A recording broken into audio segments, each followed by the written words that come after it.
Meus amigos que estão assistindo essa aula aqui presencial, bom dia aqui no ao vivo. A propósito, deixa eu já registrar aqui o nome de vocês, tá?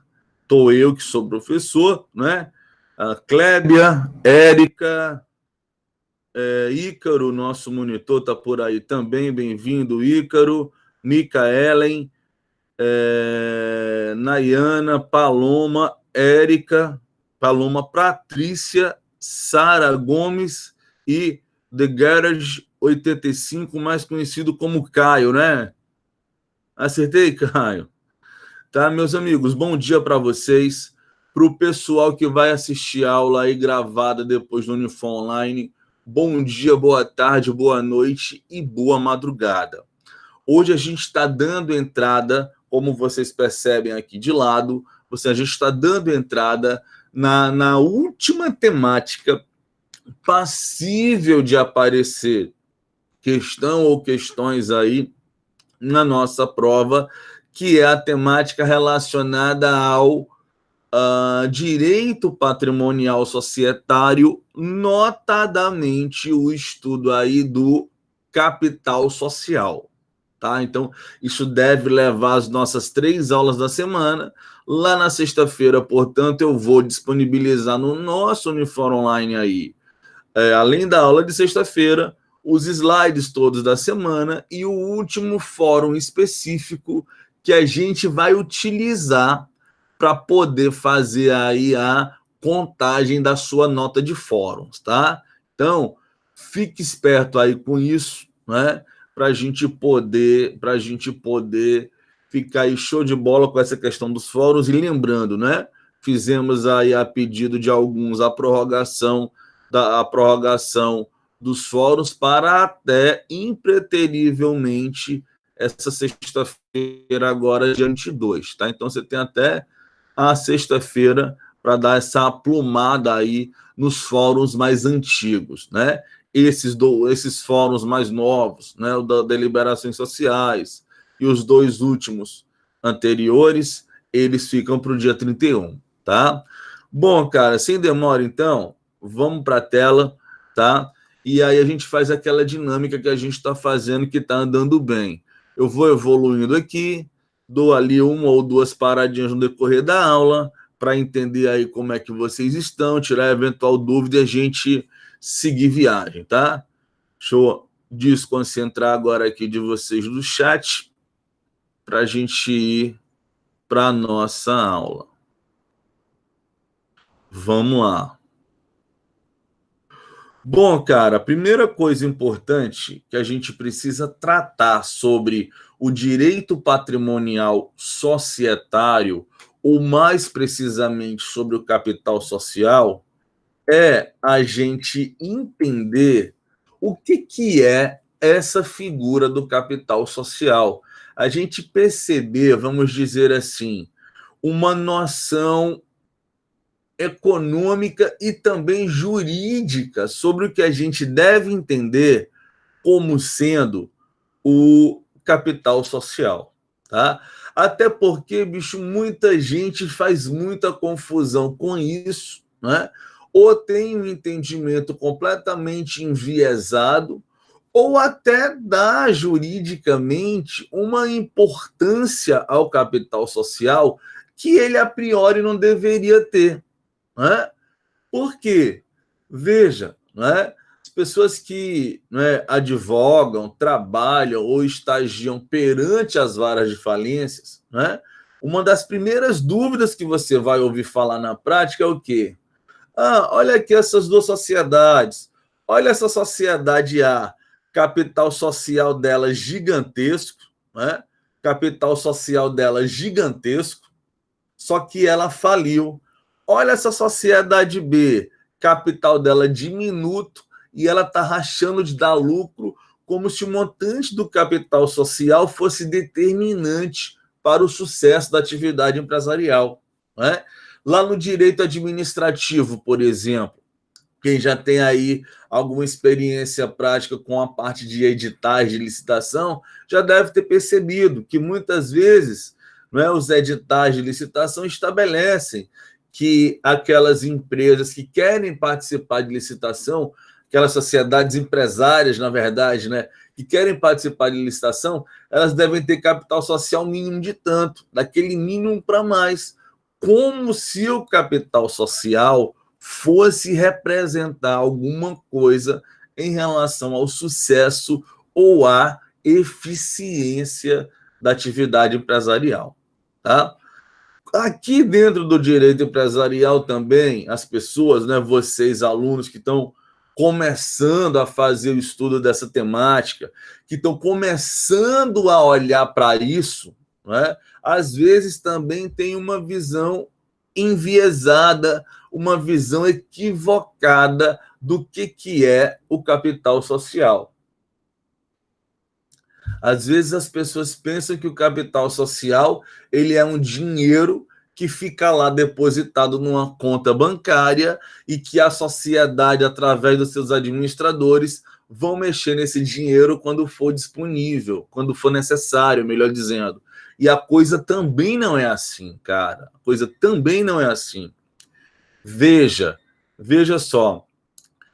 Se você olhar, tá? A gente pode fazer um comparativo da pessoa jurídica para a pessoa física para entender o que é o capital social.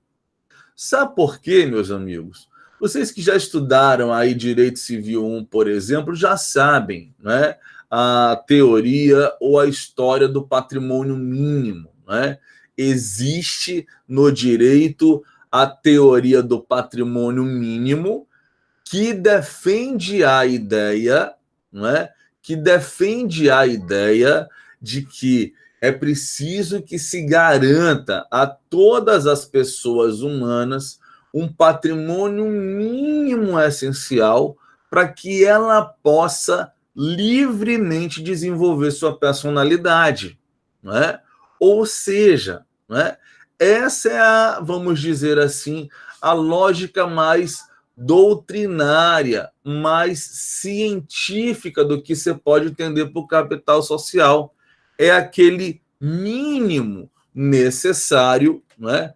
É aquele mínimo necessário que você vai ter que respeitar, que você vai ter que atender para que a sociedade possa funcionar livremente, sem ter que estar precisando aí de mais ajudas e ajustes patrimoniais. Ou seja, meus amigos, para cada um de vocês, sabe o que é o seu capital social? É a primeira mamadeira que mamãe comprou, é o primeiro conjuntinho de lápis de cor que mamãe que papai comprou, é a primeira fardinha do prezinho, são todas as mensalidades aí de escola, juntando agora com universidade também, quem sabe ou não. Ou seja, né, eu tenho sócio A, papai, eu tenho sócio B, mamãe, que constituíram uma nova pessoa jurídica, você. O que é o capital social? Esses investimentos que papai e que mamãe fazem, né? E que vai chegar um determinado momento, se é que não já chegou, né? Para aqueles de vocês aí que são jovens há mais tempo como eu, né? Que papai, que mamãe vai bater nas costas e vai dizer, queridinho, queridinha, agora é por sua conta própria, tá? É exatamente isso o capital social, cara. Trazendo para você, né, ainda dentro dessa noção mais teórica, mais doutrinária, mais científica, né, para lhe apresentar mesmo um conceito de capital social, eu diria que você pode entender, cara, o capital social como sendo justamente, né, o somatório dos investimentos, tá? Para vocês que gostam de copiar, então, vamos pegar aqui o conceito, né, doutrinário, para que eu possa, do conceito doutrinário, lhe explicar a noção econômica e jurídica do capital social, tá? Daquela forma como a gente faz, então, devagarzinho, para facilitar e você copiar o conceito. Vamos embora, tá? O capital social representa o somatório dos investimentos, tá? Capital social representa o somatório dos investimentos que os sócios pretendem fazer, o somatório dos investimentos que os sócios pretendem fazer com o objetivo de a sociedade poder atuar no mercado, cumprindo a sociedade poder atuar no mercado, cumprindo o seu objeto e função social. Ponto final. Bem-vinda, Vanessa. Já repito o conceito, tá? Estamos no começo da aula agora, estou dando o conceito de capital social. Vamos embora de novo aí para quem ficou pela metade. O capital social representa o somatório dos investimentos que os sócios pretendem fazer com o objetivo de a sociedade conseguir cumprir o seu objeto e função social, ponto final, tá? Então, cara, veja, né, que em definitivo, nesse comparativo, você percebe que não é o capital social que vai te dar que vai te dar a sorte, o resultado da empresa ou não. Se você olhar, por exemplo, você vai perceber o seguinte: você vai perceber que se você tiver irmãos, né, cara, vocês tiveram o mesmo capital social, teoricamente, os mesmos investimentos, teoricamente, os mesmos sócios, papai e mamãe. Sendo que cada um de vocês está num momento de sucesso, de acúmulo patrimonial distinto. É exatamente isso que você precisa perceber, tá? Não é o capital social, é o aviamento que vai levar aí a sociedade vir a ter ou não o seu eventual sucesso, tá? Bom, do ponto de vista de uma noção econômica, o que você precisa ficar ligado, cara? O capital social, do ponto de vista econômico, ele representa, cara, uma garantia para os credores da sociedade, né?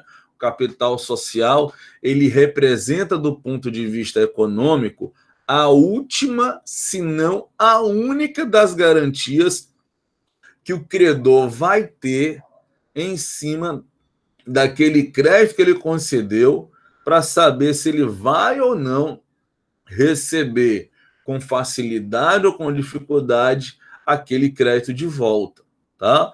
O capital social, ele, portanto, representa essa garantia dos credores, até porque a gente sabe, né? A responsabilidade hoje é patrimonial, é em cima do patrimônio, e o capital ele vai te dar esse valor mínimo de garantia. Ou seja, se você pega um contrato social de uma sociedade qualquer, que está lá dito que o capital social dela é de R$500 mil, aquela informação serve para o mercado saber o quê? Que ali dentro daquela sociedade já entrou ou vai entrar no mínimo R$500 mil aí em dinheiro, bens ou créditos, né? De modo que se você pega um capital social, um contrato social, por exemplo, cujo capital social é de R$500 mil, essa sociedade te pede um empréstimo de 10 milhões e você vai lá e concede e repete e recebe um calote, o problema aqui foi de quem? Né?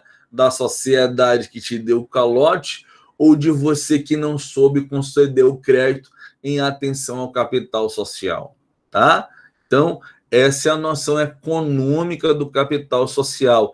Ela representa o mínimo de garantia, a única das garantias, se não a última das garantias que os credores terão para a satisfação dos seus créditos. E de um ponto de vista jurídico, eminentemente jurídico, a gente pode entender, cara, que o capital social ele é justamente uma quantia em dinheiro, tá? Em moeda nacional, uma quantia em dinheiro em moeda nacional fixada, tá? Fixada no ato constitutivo da sociedade, tá? Fixada no ato constitutivo da sociedade e que pode vir a ser alterada mediante aditivo, tá? Então, é importante você tomar nota aí desse conhecimento introdutório para o que a gente vai ver daqui para frente possa fazer algum sentido lógico para você e não ficar ali nada muito abstrato, tá? Dito isso, importante, meus amigos, muito importante aqui da gente dialogar é você perceber o seguinte, ó. É você perceber o seguinte: nós temos, em verdade, três grandes momentos pelos quais o capital social pode passar. Três grandes momentos que a gente não pode confundir. Nós temos o primeiro momento, que é, vamos dizer assim, o momento da subscrição do capital social. Nós temos ainda o momento da realização do capital social e nós temos, por final, o momento da integralização do capital social. Não dá, portanto, para a gente confundir isso aqui, tá? Uma coisa é a gente falar em subscrição do capital ou capital subscrito. Outra coisa é a gente falar em realização do capital ou capital realizado. E outra ainda é a gente falar em integralização do capital ou capital social integralizado, tá? Qual é a diferença, cara? Como a gente colocou aí, ó, a subscrição do capital, ele é o momento de promessa jurídica. Ele é o momento inicial. Ele é o momento a partir do qual as pessoas vão juridicamente se qualificar como sócio. Tá? É o momento em que você se vincula juridicamente a uma sociedade, tá? Adquirindo nela pelo menos uma cota ou uma ação. O momento em que você se compromete juridicamente, o momento em que você se responsabiliza para fazer determinados aportes de capital, determinados investimentos no montante, né, definido, tá? Importante a gente lembrar aqui, cara, é diferente a forma de subscrição do capital na LTDA e na SA, tá? Para a LTDA, como de resto para sociedades do Código Civil que são contratuais, a subscrição do capital ela se dará mediante a assinatura do contrato social. Ou seja, a gente faz uma limitada nós dois, né? E está lá no contrato social que você vai investir 60% do capital, que eu vou investir 40% do capital, e a gente vai lá e assina, nós estamos subscrevendo o capital dessa forma, com você se comprometendo a investir 60% e eu me comprometendo a investir 40%. Já na SA, é bom que se diga, o capital social ele é subscrito quando a pessoa se torna acionista, tá? E ela vai se tornar acionista, né, quando ela subscreve ali um documento chamado boletim de subscrição, que é emitido, né, toda vez que a sociedade ou está sendo ali constituída, ou ela vai sofrer uma operação de aumento de capital, tá? Então, a subscrição do capital é esse momento inicial, tá? É esse momento inicial aqui, tá? O momento de, vamos dizer assim, você se comprometer com a sociedade patrimonialmente. A realização do capital se refere ao segundo momento, ao momento dos aportes do capital, ao momento em que o sócio está efetivamente realizando aqui, com perdão da redundância, a sua responsabilidade, tá? Na subscrição, eu estou juridicamente dizendo que me comprometo com 40% do capital social da sociedade. Na realização, eu vou colocar essa quantia, seja em dinheiro, seja em bens, seja em créditos, dentro da sociedade, tá? A integralização do capital por final é o último momento. É o momento em que o capital social está totalmente realizado, né? O capital social está totalmente pago pelos sócios. E aqui, minha turma, eu quero apenas deixar algo para você que é curioso da gente ver na prática, mas que é errado, né, de se falar do ponto de vista jurídico, né? É muito comum na prática a gente ouvir falar do quê? É muito comum na prática a gente ouvir falar que o capital social está totalmente integralizado, que o capital social está parcialmente integralizado. Veja, tá? Totalmente integralizado, meus amigos, é uma informação, é uma afirmação que é redundante, é tipo subir para cima, né? É tipo descer para baixo, tá? E integralização parcial é contraditório, é tipo subir para baixo, é tipo descer para cima, tá?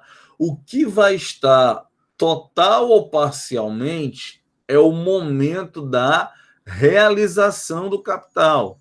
Agora, toda vez que o capital estiver totalmente realizado, a gente fala que ele está integralizado. Se o capital não tiver totalmente pago, a gente não vai falar que ele está integralizado parcialmente. A gente vai falar que ele está realizado em tantos por cento, tá? De 0,1 a 99,9%, a gente fala em realização do capital, indicando o percentual. Quando chegar aos 100%, aí não.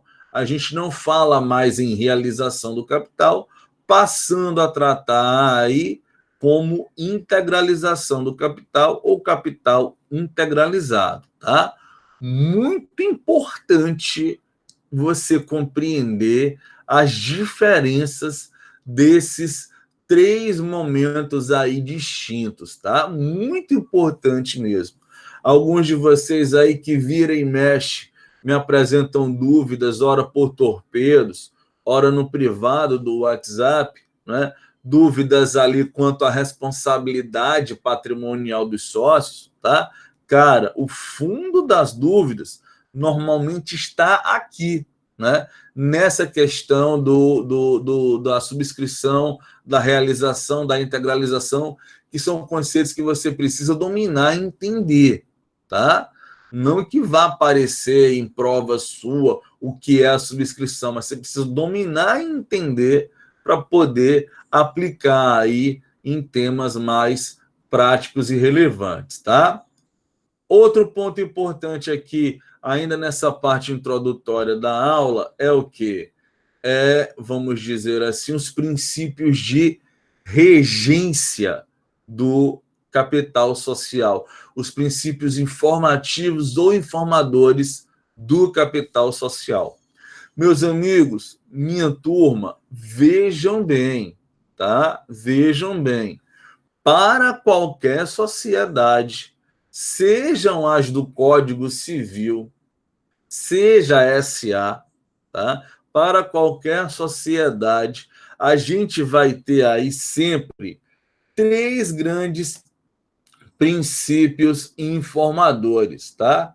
Três grandes princípios informadores.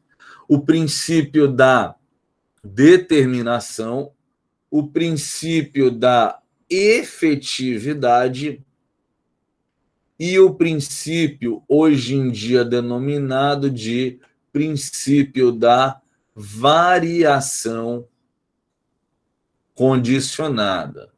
Princípio da variação condicionada, tá? O que acontece, cara? Veja que é Código Civil, importante destacar, tá? Que isso vale para todos, é Código Civil e a Lei 6404. O que é o princípio da determinação que alguma doutrina chama de princípio da certeza? Por esse princípio, meus amigos, a gente tem nele quase que a noção jurídica que eu acabei de lhe dar no começo da aula. Pelo princípio da determinação, a gente tem o quê? Que o valor, que o capital social, ele precisa ter um valor certo, ele precisa ter um valor determinado em moeda nacional e fixado, né, ou registrado no ato constitutivo da sociedade. Tá? É isso que nos indica, é isso que nos informa o princípio da determinação. Tá? O capital social, por esse princípio, ele é um valor certo e determinado, sendo ele fixado ou registrado no ato constitutivo da sociedade, tá? Mesma coisa, princípio da efetividade. Repare, Código Civil, repare, Lei 6404, também vale para os dois, tá? Esse princípio, cara, o nome já diz aí a lógica dele. O capital social não basta ser, tá? O capital social não basta ser certo e determinado. O capital social, ele precisa, né, vamos dizer assim, ele precisa ser efetivo.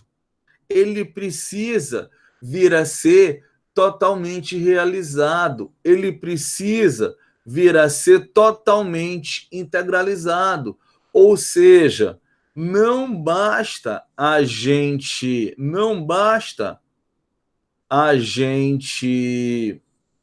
vamos dizer assim, ter no contrato social que o capital social é de R$500 mil. É preciso que essa quantia realmente, efetivamente ingresse nos cofres aí da sociedade, tá?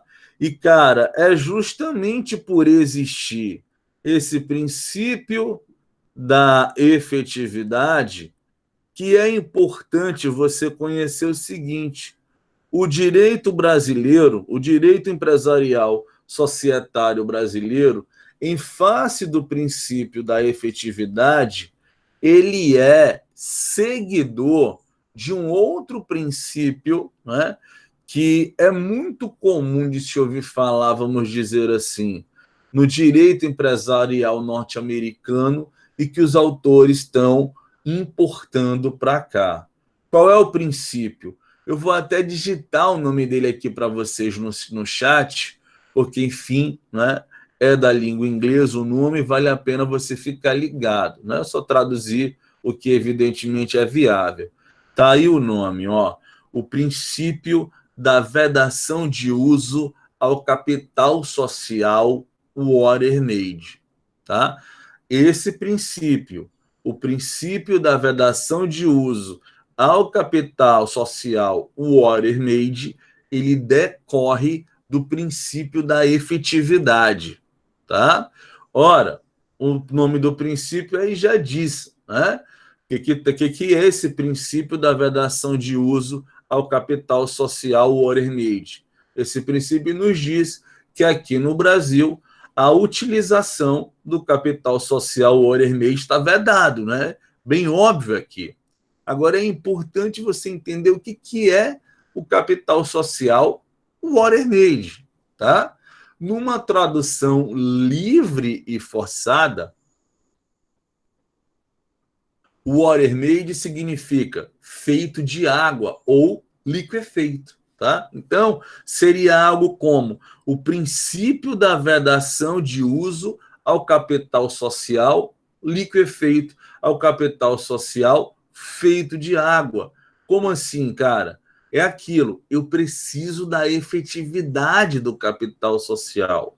Eu preciso que esse capital social tenha ingressado completamente nos cofres da sociedade. Não faz sentido a sociedade estar no mercado apresentando ali o seu contrato social, dizendo: olha, meu capital social é de R$ 500 mil, se os sócios só realizaram até o momento 30 mil, 50 mil reais. Tá? Então, toda vez, cara, que esse princípio da efetividade, isso é importante.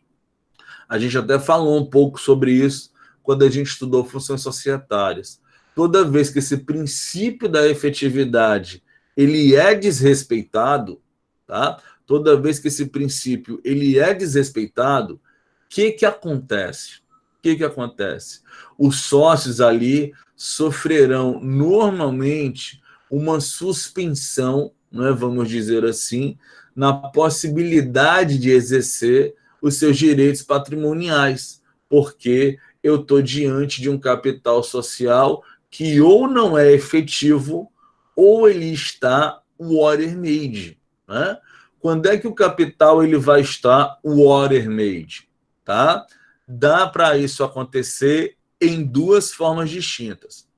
Quais são elas? A primeira é essa do conceito mais geral que eu lhe dei, não é?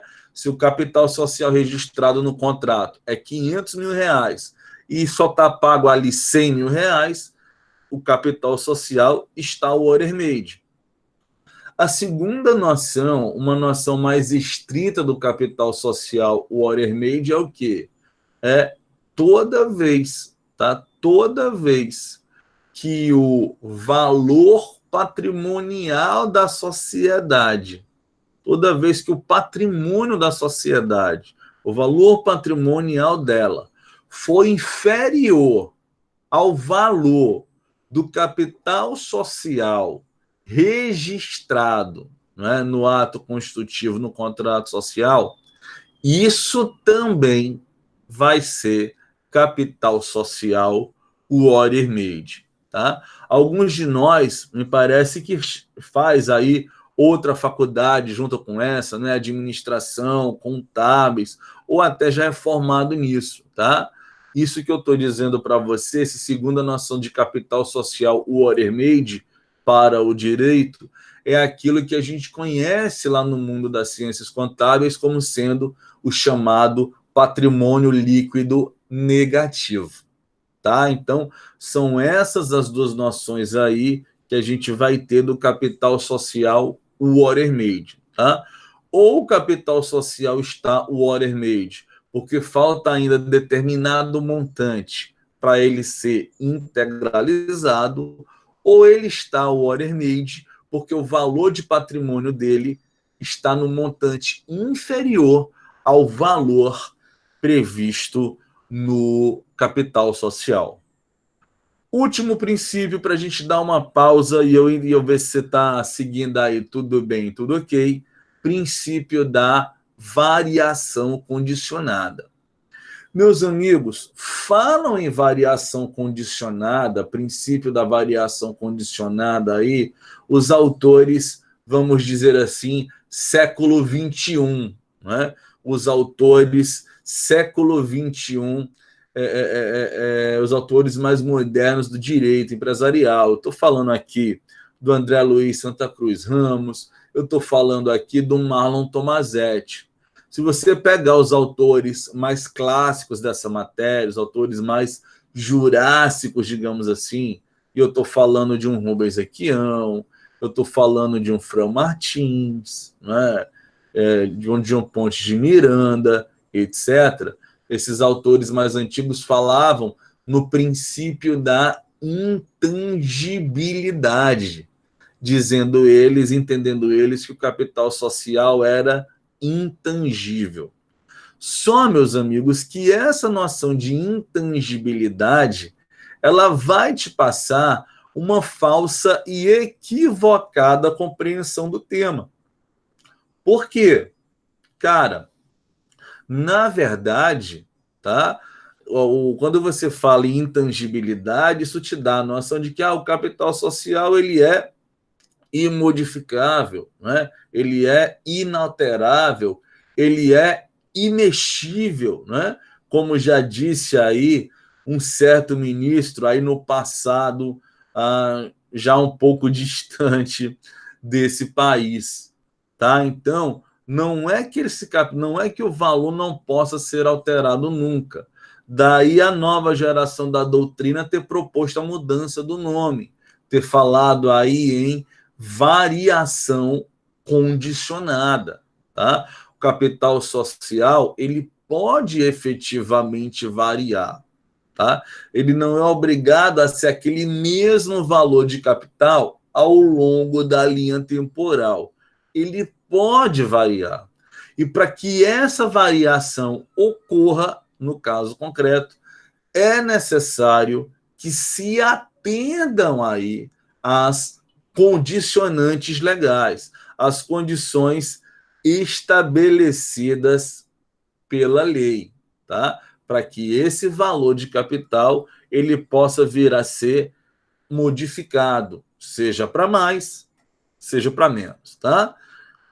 Vamos dar uma pausa agora para eu saber como é que vocês estão aí, tá? Para eu saber se deu para acompanhar até aqui, porque na sequência eu vou querer justamente entrar com vocês aí, vamos dizer assim, no estudo da modificação do capital, tá? Seja do aumento, seja da redução. Me digam aí então como a gente está até agora, tá? Tá dando aí para acompanhar bem? Deu para acompanhar? Tá ok aí para todo mundo? Alguém tem aí alguma dúvida, alguma colocação que eventualmente não ficou claro? Tudo certo? Pô, só fiquei em dúvida com essa problemática do patrimônio líquido negativo. Tá. Paloma, me responde uma coisa, só para eu saber como é que eu vou te mostrar isso. Você, eventualmente, além do direito, fez ou faz outra faculdade? Ou é só direito mesmo na cabeça e ponto final?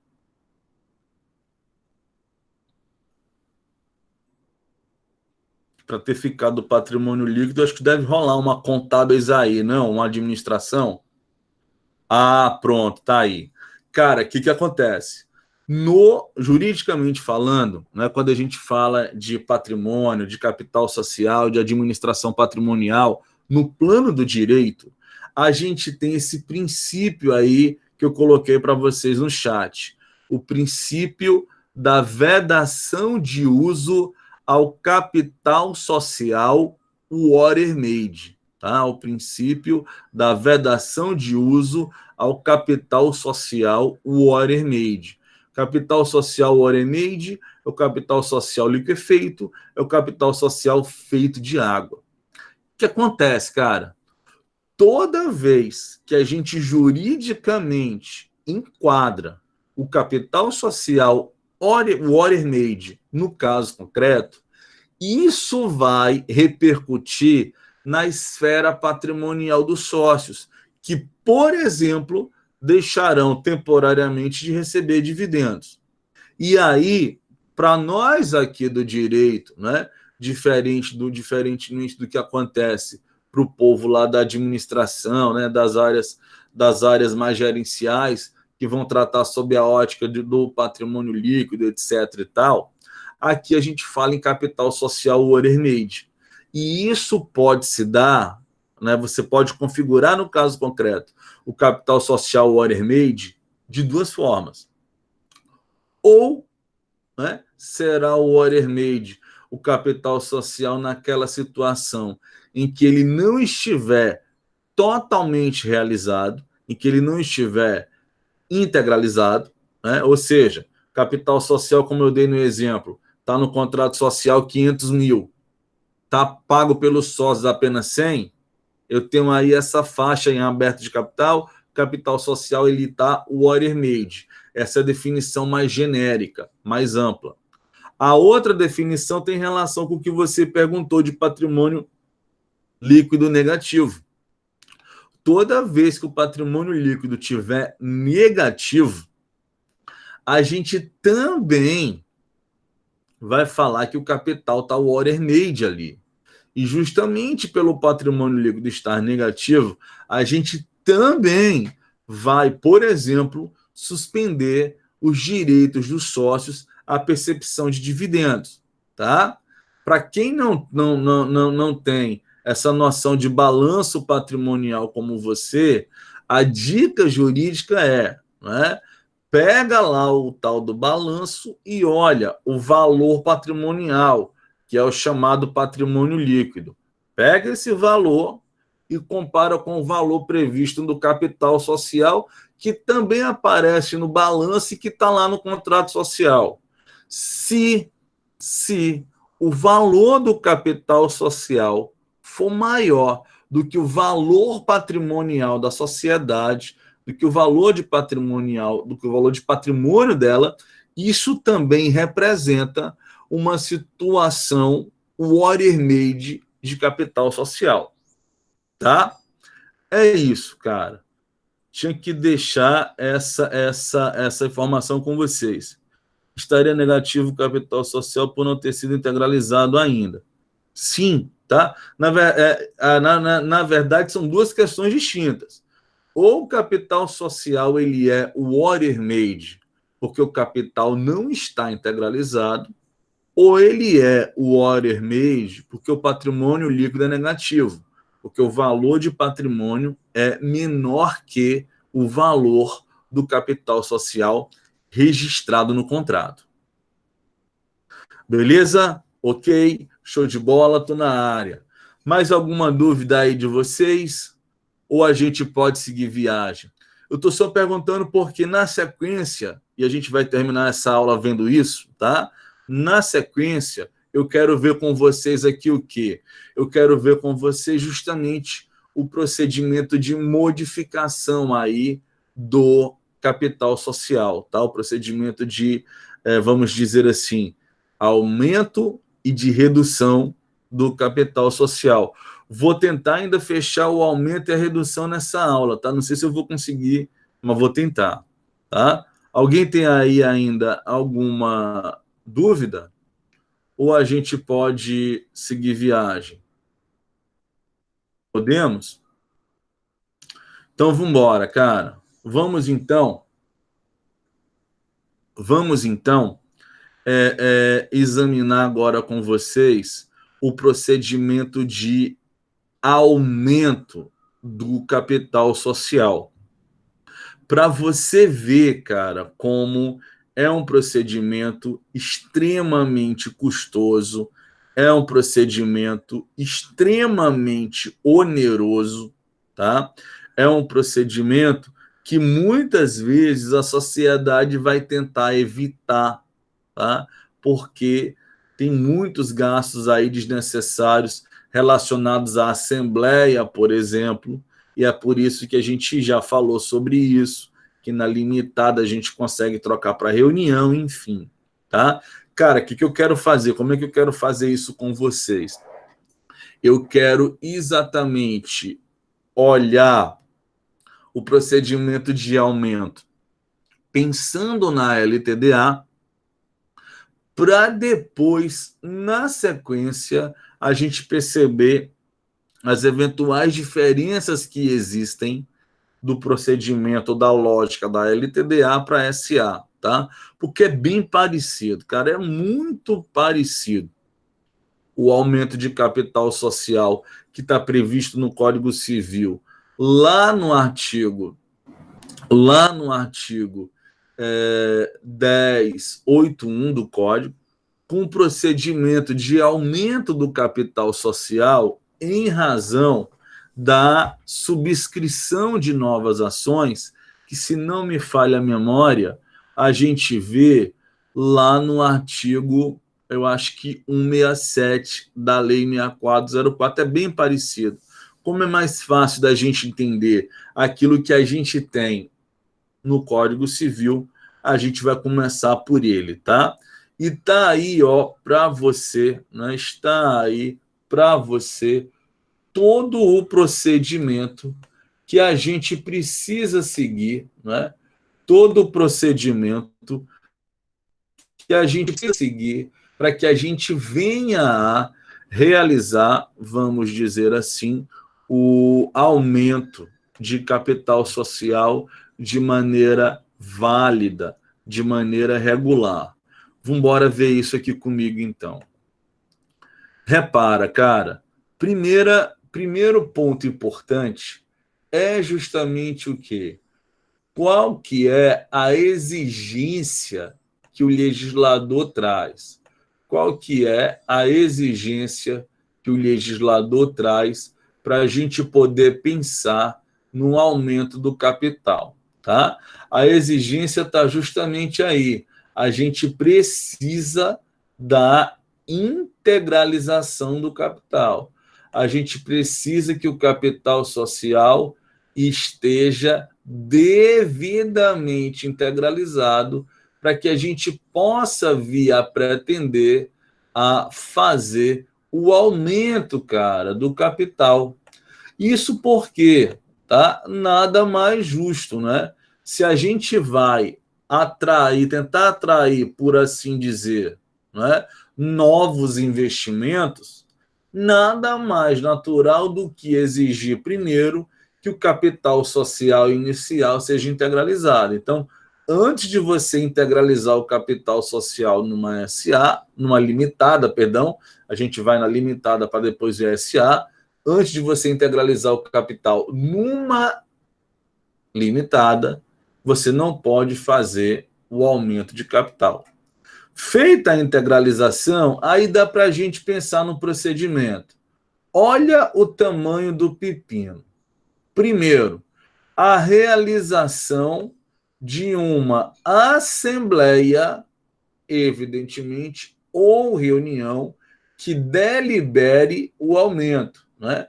A realização de uma assembleia que delibere o aumento, que diga, vamos aumentar o capital social em tantos R$ 1.000, vamos criar tantas novas cotas, né?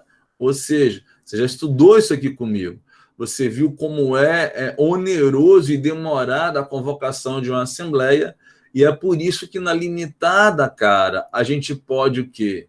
Né? Trocar a assembleia por reunião, ou se o tema tiver pacificado, trocar a convocação e tudo por um instrumento por escrito e assinado pela unanimidade ou pela maioria dos sócios, se a sociedade for ME ou EPP. Mas vamos no procedimento. Primeiramente, a realização de um conclave societário, uma assembleia ou reunião que delibere dizendo, vamos aumentar o capital social em tantos R$ 1.000, criando tantas novas cotas. Dito isso, cara, outro ponto importante vai dizer respeito a que, feito essa assembleia, deve-se estabelecer e se garantir aos sócios um direito de preferência. Direito de preferência esse que é limitado no tempo, né? A lei estabelece o quê? que nos 30 dias seguintes a Assembleia que aprovar o aumento aí do capital, aos sócios deve ser assegurado direito de preferência na subscrição desse novo capital social. Se liga, cara, esse direito de preferência, ele é proporcional ao montante de participação dos sócios, tá? Ao montante de participação dos sócios no chamado capital social subscrito. Vale dizer, se a gente está diante de uma sociedade que vai fazer o aumento do capital social em R$100 mil, criando novas cotas, e você tem 20% do capital social, você então terá preferência de adquirir R$20 mil das novas cotas nesse prazo de 30 dias, tá? Então, feito a Assembleia que delibera o aumento, é preciso que se espere 30 dias para que os sócios exerçam ou não o seu direito de preferência. Se liga, tá? Direito de preferência, não é obrigação. Sócio não é obrigado a comprar. E, cara, mais uma vez, tá? Esse direito de preferência não é assegurado em escala. Primeiro ao majoritário, que escolhe quantas quiser, depois ao segundo majoritário, e aí vai até chegar ao minoritário, não. Esse direito de preferência, ele é proporcional ao montante, né, relacionado ao capital social subscrito. Passados os 30 dias, tá, é preciso que a gente verifique se ocorreu ou não a subscrição integral do aumento. Não ocorrendo a subscrição no prazo de direito de preferência, as cotas estarão liberadas para quem quiser, né, adquiri-las, evidentemente de acordo com aquela primeira assembleia lá, que fala de deliberar o aumento. Nessa assembleia ela vai ter que dizer, né, se, para além do direito de preferência, quem vai poder adquirir essas novas cotas, se só quem é sócio, se terceiras pessoas, etc. O fato é que a gente precisa esperar, né, a subscrição integral do aumento de capital, tá? A gente precisa esperar a subscrição integral do aumento de capital. Para quê? Para que a gente realize uma nova assembleia. Olha só, 2 assembleias, não é? 2 conclaves societários aí para a gente poder fazer a operação de aumento de capital, não é? Olha como isso é custoso, né? Sociedade, quando vai atrás de fazer aumento de capital na prática, é porque ela está à procura de novos investimentos. Ela está precisando de dinheiro, cara. E aí, precisando de dinheiro, ela vai gastar dinheiro, você está vendo? Né? Para poder fazer o aumento do capital. Por isso, né, aquelas estratégias que a gente tem, tá? A Assembleia que aprove, portanto, o aumento, estabelecendo, né, as novas participações de capital, estabelecendo, né, aí a entrada dos novos sócios, né, estabelecendo aí os detalhes importantes para que a gente chegue ao último passo, que é justamente a alteração do ato constitutivo, né, perante o registro competente, a realização do chamado aditivo. Tá? Então, meus caros amigos, está aí para vocês na lei, tá? Está aí para vocês na lei como que vai se dar o procedimento de aumento de capital social, regra geral numa LTDA. Como eu já estou falando aqui para você, a gente pode fugir disso utilizando reunião. Se o tema está pacificado, dá para fugir disso por um instrumento por escrito, assinado pela unanimidade dos sócios ou pela maioria, se a sociedade for ME ou EPP, mas eu estou te dando hoje aqui a regra geral, procedimento legal como um todo, tá? Então, tá aí. São 2 assembleias, mais um aditivo na junta comercial, pensando aqui em, vamos dizer assim, sociedade limitada. O que eu tenho dessa regra geral para SA? Cara, vamos mudar aqui, em tese, apenas palavras, tá? Em vez de eu falar em cotas, eu vou falar em ações, tá? Em vez de eu falar em assembleia ou reunião, eu vou falar só em assembleia. E como é a assembleia que vai impactar em aditivo, essas 2 assembleias aqui na SA são assembleias gerais extraordinárias, AGE, mas o procedimento é basicamente, cara, a mesma lógica, com uma única diferença aqui, tá? Uma única diferença aqui. Qual?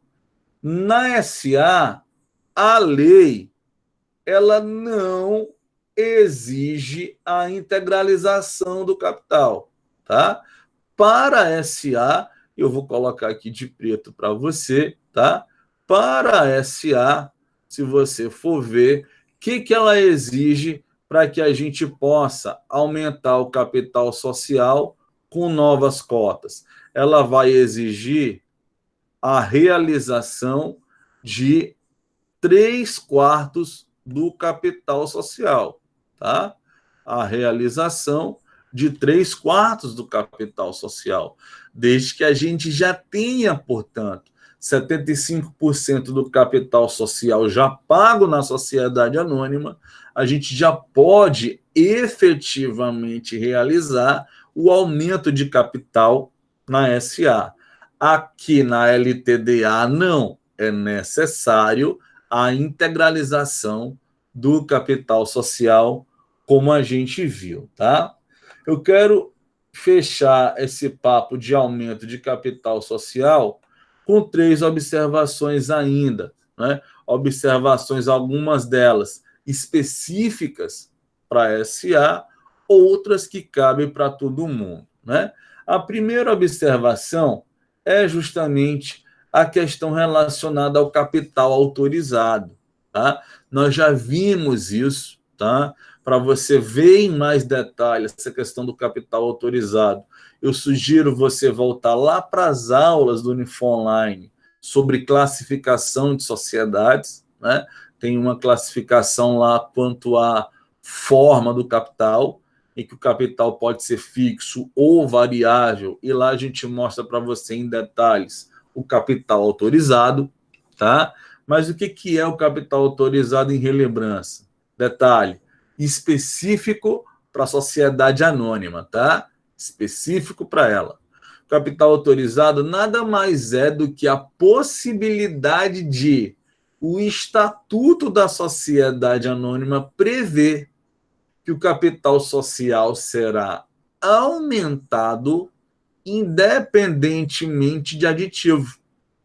Ou seja, né? Repetindo, capital autorizado é a possibilidade específica para a SA, permitida aí pela lei de quê?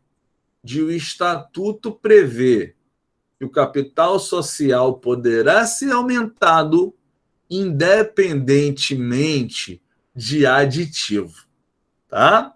E aí você percebe que, pela lógica do capital social, a gente já se livra aí desse item 6, né? Eu já não preciso ter o ônus do aditivo, né? Pagamento lá das eventuais taxinhas para protocolar aditivo, para a gente fazer aumento de capital social. Porque no estatuto já estaria lá dizendo, cláusula do capital social da companhia é de R$1 milhão, parágrafo único, está autorizado a aumentar para até 5 milhões. Tá? Então, essa é a lógica do capital autorizado, que conforme a gente viu, A cláusula de capital autorizado deve escolher quem é o órgão da sociedade que vai deliberar a sua utilização. E pode ser escolhido entre a Assembleia, seria a AGE, ou o Conselho de Administração.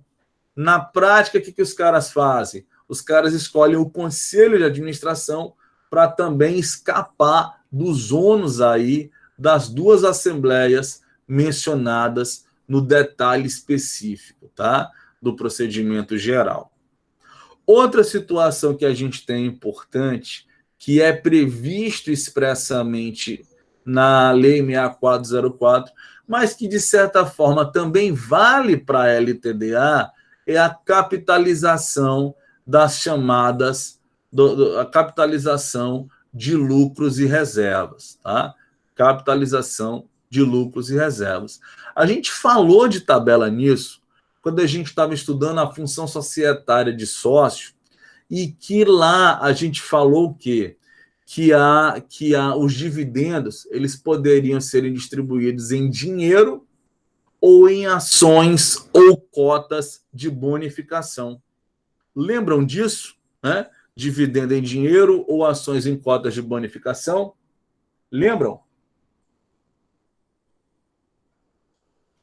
Pois bom, né? O que acontece? Toda vez que a sociedade aufere lucro e o valor de patrimônio dela é superior, né, ao valor do capital social registrado no contrato, ou seja, o patrimônio líquido dela é positivo, os sócios então têm direito a dividendos.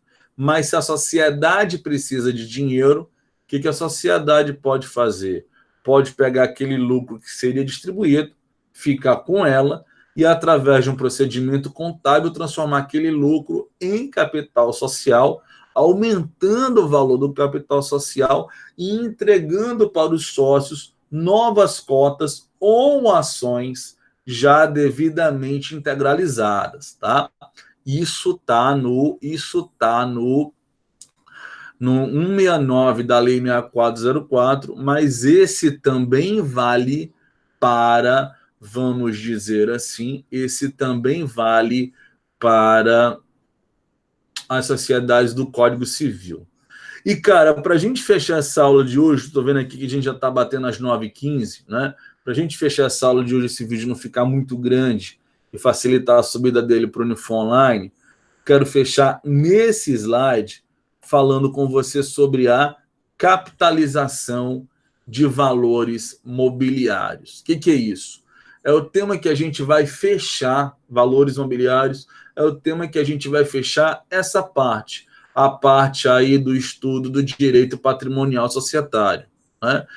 O que é valor mobiliário, meus amigos? Na essência, a gente vai aprofundar isso, tá? São títulos que são emitidos pela sociedade anônima e somente por ela, com o objetivo aí de captação de recursos, tá? Título somente por ela, com o objetivo aí de captação de recursos, beleza? Tá? E aí, o que acontece? Nesses títulos, é possível você prever que, em vez do investidor receber aquilo que ele adquiriu em dinheiro, ele pode trocar esse título por ações, tá? É uma outra forma da gente ver também, vamos dizer assim, o aumento do capital social, né? O aumento do capital social na sociedade anônima, tá? Tranquilo, cara, com isso? Deu para acompanhar de boa até aqui? Ó, vou te falar, hein? Não sei se está chegando para vocês aí, tá? Não sei se está chegando para vocês aí, mas aqui embaixo do prédio tem uns cachorros de rua que eu vou te contar. Daí, Pavarotti sente inveja. O cara grita lá de baixo, aqui no sexto andar, a gente escuta como se ele estivesse dentro de casa. Tá? Se tiver vazado aí para o áudio, né, já sabe, né? São os vira-lata aqui vizinhos. tá? Cara, vê só. Então, eu vou terminar essa nossa aula aqui agora, tá? Me lembrem aí, né, da próxima aula. Não saiam ainda, tá? Me lembrem aí da próxima aula, aonde a gente parou, né? Aumento do capital, que a gente vai, né, começar da redução em diante, tá? Me lembrem disso, tá? Que para a gente poder então ter essa noção, beleza? Deixa eu fechar a gravação aqui para facilitar. Eu quero ainda combinar uma outra coisa com vocês, tá? Fechando em 3, 2, 1, valeu. Ainda hoje vai estar no Unifon Online.